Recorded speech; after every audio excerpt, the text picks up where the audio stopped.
মই 79ৰ পৰা আন্দোলন দেখিছোঁ আৰু গণতান্ত্ৰিক দেশ এখনত বিভিন্ন দাবীৰ বাবে বা চৰকাৰৰ ওপৰত এটা প্ৰেছাৰ ক্ৰিয়েট কৰিবৰ কাৰণে আন্দোলনৰ প্ৰয়োজনীয়তাটো নুই কৰিব নোৱাৰি, কিন্তু আন্দোলনৰ সফলতাটো বিশেষভাৱে নিৰ্ভৰ কৰে নেতৃত্বৰ বিচক্ষণতাৰ ওপৰত।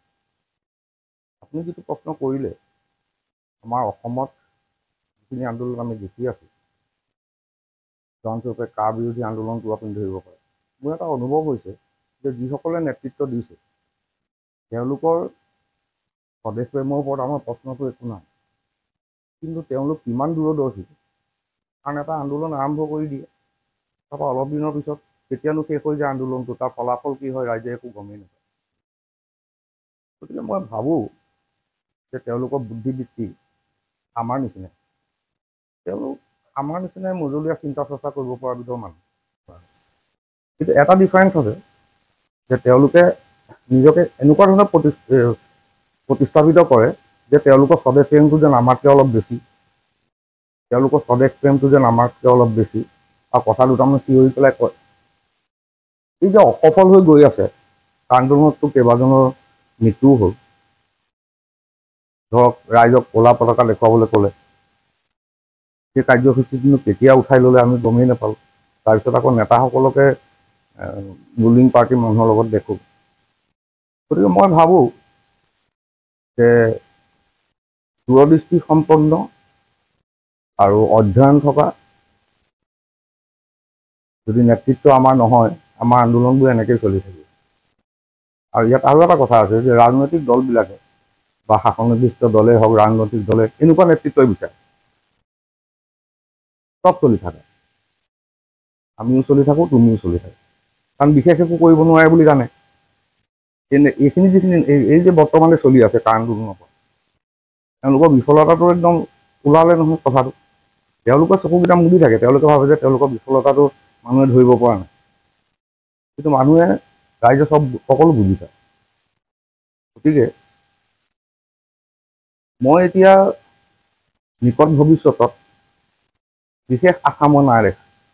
চৰকাৰৰ ফালৰ পৰা কিবা কৰিলে কৰিব, ৰাজনৈতিক দলবিলাকৰ পৰা কিবা কৰিলে কৰিব, কিন্তু প্ৰেছাৰ গ্ৰুপবিলাকৰ পৰা মই বৰ আশা নাই দেখা। আৰু মোৰ এনেকুৱা ভাৱ হয় যে এইখিনি প্ৰেছাৰ গ্ৰুপ এনেকুৱা নেতৃত্বতে চলি থকাটোৱে বিচাৰিছে, আৰু দৰকাৰ হ'লে মাৰে মাৰে সহায় কৰি দিয়ে, কাৰোবাক হিৰো বনাই দিয়ে, কেমফ্লাজ কৰা বুলি চলি থাক, আপোনালোকে চলাই থাকক। গতিকে মাননীয় নেতাসকলে কথাটো যদি উপলব্ধি কৰিব পাৰে যে এটা আন্দোলন ঘপককৈ আৰম্ভ কৰি দিলে নহ'ব, তাৰ পৰিসমাপ্তি কি হ'ব, তাৰ পৰা আমাৰ ফলাফল কি হ'ব, তাৰ পৰা আমাৰ ৰাজ্যখনৰ কি লাভ হ'ব, তাৰ পৰা অসমবাসীৰ কি লাভ হ'ব, এই গোটেই কথাখিনি নেতৃত্বই চিন্তা কৰিব লাগিব। তেওঁলোকৰ ইণ্টেনশ্যন ভাল, গুড ইণ্টেনশ্যন, কিন্তু বুদ্ধিবৃত্তি মধ্যমীয়া। মধ্যমীয়া বুদ্ধিবৃত্তিৰ মানুহে আন্দোলনৰ নেতৃত্ব ল'লে আন্দোলনৰ সফল পৰিসমাপ্তি হোৱাৰ আশা বৰ ক্ষীণ। এইটো মই যিটো দেখিলোঁ, যিটো ঘটনা বৰ্তমান হৈছিলে, আৰু মই মাননীয় আৰু সন্মানীয় শব্দটো ব্যৱহাৰ কৰিম দেই, কাৰণ ইয়াত জাতি গোষ্ঠী আৰু মহিলাৰ নাম ল'ব লাগিবতো। ভিডিঅ' চাই যিটো বুজিলোঁ, ভিডিঅ'টো মই পূৰা দিছেনে নাই এইটো নাজানো, আৰু আমি যিখিনি দেখিছোঁ তাৰ পৰা বুজিলোঁ যে দুটা গোষ্ঠীৰ মাজত, একেটা পৰিয়ালৰ বুলিয়ে কৈছে, এইটো এটা ব্যৱসায়িক সংঘাত। এটা পেট্ৰল ডিপুলৈ এটা গ্ৰুপ আহিছিলে, তাতে মাননীয় মহিলা এগৰাকীয়ে যিটো গ্ৰুপ আহিছিলে তেওঁলোকক গালি পাৰিলে, ব্যৱসায় সংক্ৰান্তত কথাত গালি পাৰিলে। এতিয়া সেই যিকেইটা মাননীয় ব্যৱসায়িক গ্ৰুপ হিন্দীভাষী বুলিয়ে ভাবিছোঁ, হিন্দীতে বেছিকৈ কথা পাতিছে, গতিকে যিসকলে গালিটো খালে তেওঁলোকৰ পিছে পিছে যদি কোনোবা সন্মানীয় ব্যক্তি আহিছিলে, গালিটো চিটিকি তেওঁৰ গাতো পৰিব। সেই গালিটো মোৰ গাত এইকাৰণে নপৰে মই কৰ্ম কৰি খাওঁ। যদি আজি এজন মানুহে কয় যে তুমি বহি খোৱা, তুমি ফ্ৰী খোৱা মানুহ, মোৰ হাঁহিয়ে উঠিব। মই ভাবিম যে মানুহজনে চিন্তা চৰ্চাটো কেনেকুৱা, তো গণ্ডগোল আছে নেকি, মই গুৰুত্বই নিদিওঁ এইটো কথা। গতিকে যি লগত আহিছিলে তেওঁৰ গাত লাগিছে, লগাৰ কাৰণে সন্মানীয় মহিলাগৰাকীৰ পৰা গালি খোৱাৰ কাৰণে সেই সন্মানীয় ব্যক্তিকেইজনে অলপ আস্ফালন কৰিছে, মোৰ তেনেকুৱাই লাগে। আগতে মই আৰু এটা কথা কৈ লওঁ, এই বৰ্তমান পৰিপ্ৰেক্ষিতত যিটো হৈছিলে, তাত মাননীয় শংকৰজ্যোতি বৰুৱাকো মই ভিডিঅ'টোত দেখিছিলোঁ, ভিডিঅ'টোত তেখেতেতো একো অফেন্সিভ একো কৰা নাই, কাকো গালি খপনি কৰা দেখা নাই। দুখন এজেগাত ক'ৰবাত দুটা দলৰ মাজত কাজিয়া হৈ গৈছে, মই বা আপুনি যদি তাত ওলালোঁ তেতিয়াতো আমি দোষী হৈ নাযাওঁ। গতিকে আমি এইটো দুখ পালোঁ শংকৰজ্যোতি বৰুৱাৰ ঘটনাটো। আৰু মাননীয় মুখ্যমন্ত্ৰীয়েও কৈছে তেওঁক হেণ্ডকাপ লগাব নালাগিছিলে বুলি। অসমীয়া হিচাপে মনত দুখ লাগে এইবিলাক দেখিলে। বাকী দান বৰঙণিৰ কথাটো হ'ল যে দান বৰঙণিটো অতীজৰ পৰাই চলি আহিছে। দান বৰঙণি জনহিতকৰ কামৰ বাবে দান বৰঙণিৰ প্ৰয়োজনীয়তাটো আছে। কিন্তু কথাটো এনেকুৱা ধৰণৰ যে মই উদাহৰণস্বৰূপে যেনিবা আমি এখন বিহু পাতিব খুজিছোঁ, পৰাপক্ষত আমি যিখিনিয়ে বিহুখন পাতিব খুজিছোঁ, বিহু অনুষ্ঠান এটা কৰিব খুজিছোঁ, আমাৰ নিজৰ মাজতে বৰঙণি তুলি কৰিবলৈ ভাল, কৰিব পাৰিলে ভাল, বা যদি কোনোবা শুভাকাংক্ষীয়ে স্বইচ্ছাই বৰঙণি দিয়ে তেতিয়াহ'লে মানে কথাটো ভাল হয়। নহ'লে কিছুমান ধৰক কণ্ট্ৰভাৰ্চিও হৈ যায় কেতিয়াবা।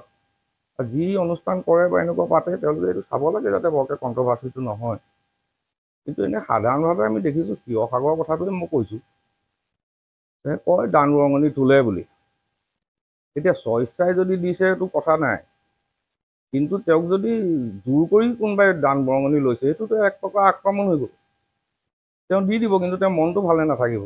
গতিকে মানুহৰ পৰা তেওঁ স্বইচ্ছাই যিটো দিয়ে সেইটো ল'লে ভাল। যদি কোনোবাই তেনেকৈ লৈছে সেইটো ভুল কৰিছে বুলি মই ভাবোঁ। মানুহে যিখিনি তেওঁৰ সামৰ্থ্য আছে, যিখিনি পাৰে তেওঁৰ পৰা ল'ব লাগে, লাগিবই জনহিতকৰ কামৰ কাৰণে।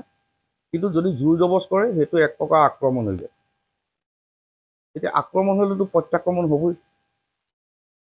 যদি চান্দাক্ৰমণ হয় তেতিয়াহ'লে তাত প্ৰত্যাক্ৰমণ হ'ব। এতিয়া মই বজাৰলৈ গ'লোঁ, আগতে 1000 টকা বস্তু কিনিলোঁ, বোলে মুঠতে 1005 টকা হ'ল। ব্যৱসায়ীজনে ক'লে 5 টকাটো নালাগে দিয়ক, 1000 টকাতে হ'ব। এতিয়া কিন্তু 5 টকাটো এৰি নিদিয়ে। সেইটোৱে প্ৰত্যাক্ৰমণ। সেইটো ফালি চুৰি নাথাকে, আক্ৰমণ হ'লে প্ৰত্যাক্ৰমণ হ'ব। এই যে 5 টকা 10 টকাকৈ আমাৰ গৈ থাকে, ভালেমান পইচা যায়। গতিকে কোনোবাই যদি ভাবিছে যে আমি চান্দাক্ৰমণ কৰিম আৰু তাৰ প্ৰত্যাক্ৰমণ নহ'ব, সি মূৰ্খৰ স্বৰ্গত বাস কৰিছে। এতিয়া যেনিবা এখন ৰেষ্টুৰেণ্টৰ পৰা কোনোবাই তেওঁ স্বইচ্ছাই যিটো দিব খুজিছে তাতকৈ বেছি দাবী কৰিছে, জনহিতকৰ কামৰ কাৰণে আমাক পইচাটো আপুনি বেছিকৈ দিয়ক, ইচ্ছা নাছিলে জোৰ জবজ কৰাৰ কাৰণে দি দিলে, একো নকয়। কাইলৈ চিংৰাটোত ইমানকণ আলু কমাই দিব, এটা চিংৰাত ইমানকণ আলু কমাই দিব, সেইটোৱে প্ৰত্যাক্ৰমণ। তাৰমানে জোৰ জবৰদস্ত চান্দা লৈ যদি কোনোবাই ভাবিছে যে ব্যৱসায়ীসকল বহি থাকিব, একো নকৰিব, সেইটো নহয় কথাটো। তেওঁলোকে প্ৰত্যাক্ৰমণ কৰিব। সেইকাৰণে চান্দাক্ৰমণ হ'লে প্ৰত্যাক্ৰমণ হ'ব। আৰু এটা কথা, মোৰ ব্যক্তিগত ভাৱ, মানে বিহুটোত পৰাপক্ষত অনা অসমীয়াৰ পৰা চান্দা নোলোৱাকৈ কৰিব পাৰিলে ভাল।